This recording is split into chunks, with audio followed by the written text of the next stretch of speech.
नोवा platform से एक ऐसा नोटिस आया है जिसने यूजर्स के बीच सच में एक खलबली सी मचा दी है। तो आज हम इस नोटिस के हर एक शब्द को परत दर परत डिकोड करने वाले हैं। और सबसे बड़ा सवाल जो सबके मन में है, क्या नोवा प्लेटफॉर्म बंद होने वाला है? क्या कोई बड़ा संकट आ रहा है? देखिए, इस एक नोटिस ने ना सबको सोच में डाल दिया है और दांव पे जो लगा है वो बहुत बड़ा है। ये सब शुरू होता है इस एक शब्द से, महत्वपूर्ण। आखिर ऐसा क्या है जो इतना इतना जरूरी हो गया कि प्लेटफॉर्म को अपने सारे यूजर्स को ये चेतावनी भेजनी पड़ी?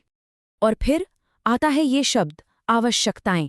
जी हाँ, वो यूजर्स से कुछ करने को कह रहे हैं, पर सवाल ये है कि वो आखिर हैं क्या?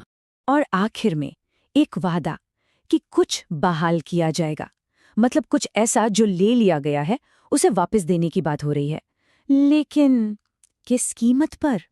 तो ठीक है, अब जरा जासूस की नजर से इस केस को देखते हैं। इन शब्दों का असली मतलब क्या है?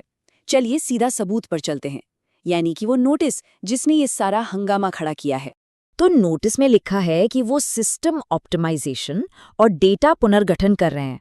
सुनने में तो ये काफी टेक्निकल और भारी शब्द लगते हैं, है ना?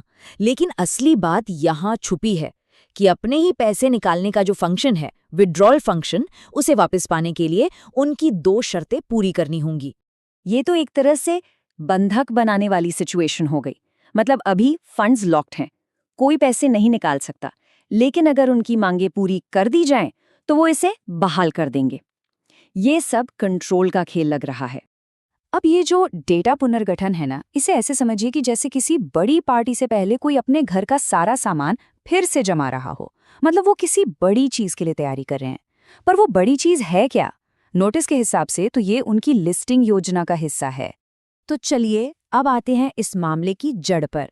आखिर वो कौन सी 2 मांगे हैं जो नोवा हर एक यूजर के सामने रख रहा है? तो सौदा ये है, पहली शर्त 5 रिजर्वेशन ट्रांजैक्शंस पूरे करने होंगे, और दूसरी शर्त 60 यू का एक फाइनेंशियल प्रोडक्ट खरीदना होगा, मतलब करीब करीब $60 का। इस नंबर पर जरा गौर कीजिए, 60 यू। ये कोई भी रैंडम आंकड़ा नहीं है। यहाँ यू का मतलब यूएसडीटी या डॉलर से हो सकता है। तो ये एक तय रकम है जो वो चाहते हैं कि लोग अपने ही अकाउंट को पूरी तरह से इस्तेमाल करने के लिए उनके सिस्टम में वापस डालें। लेकिन सबसे बड़ा सवाल तो यही है कि ये सब अचानक क्यों हो रहा है? आखिर नोवा ने इन नई और अर्जेंट मांगों के पीछे क्या वजह बताई है? अगर ऑफिशियल वजह की बात करें तो ये सब उनकी लिस्टिंग योजना के लिए हो रहा है। इसका मतलब है कि कंपनी शायद स्टॉक मार्केट या किसी बड़े एक्सचेंज पर लिस्ट होने की तैयारी कर रही है। वो इसे भविष्य के लिए एक जरूरी कदम बता रहे हैं। लेकिन क्या यही पूरी कहानी है? ये लाइन सब कुछ साफ कर देती है। यूजर्स को जो एक्शन लेने हैं उन्हें सीधे सीधे कंपनी के भविष्य के लक्ष्यों से जोड़ा जा रहा है। मतलब लोगों का पैसा उनके लक्ष्य पूरे करने के लिए इस्तेमाल होगा। तो चलिए अब सारी कड़ियों को जोड़ते हैं। अगर हम पर्दे के पीछे की बातें हटा दें तो इस नोटिस का एक आम यूजर के लिए असल में मतलब क्या निकलता है? इसे बिल्कुल साफ शब्दों में समझते हैं। वो बस ये कह रहे हैं, पहले हमें और पैसे दो और हमारे प्लेटफॉर्म पर और ट्रांजैक्शन करो, उसके बाद ही हम तुम्हारे पैसे निकालने का अधिकार वापस देंगे। बात बस इतनी सी है। तो कोई भी कदम उठाने से पहले खुद से ये सवाल जरूर पूछना होगा, ये नोटिस असल में क्या मांग रहा है? क्या ये सिर्फ एक अपग्रेड है या फिर कुछ और? आंखें बंद करके कोई भी फैसला लेना सही नहीं है।